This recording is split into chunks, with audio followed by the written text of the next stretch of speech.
We'll guide you through how to use templates in CapCut. If you find this useful, then please consider subscribing and liking the video. I'm covering a couple of different ways you can do this, so let's get right into it. For the first way, go and open up CapCut. And what you then need to do is head down to the bottom and you'll go and see the option for templates. Go and tap there. Now there's going to be loads of different templates. You can go and search for them and there are different filters you can go and use as well.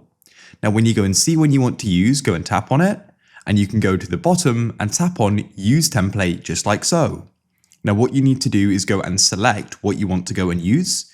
We could select videos at the top or photos and go and select the one you want to go and use. Then you can press next in the bottom right and you can go and see how it's going to go and look. If you like it, you can then go and tap on export in the top right. It's that simple. Now, the other option is by using templates from TikTok. So if we come into TikTok like so, I just went and searched for CapCut templates, but you may have found one in your For You page. You should go and see the option CapCut try this template, which you can then go and tap on, and you can tap on use template in CapCut. Then it will go and open it up as you can see, and we can go and tap on use template.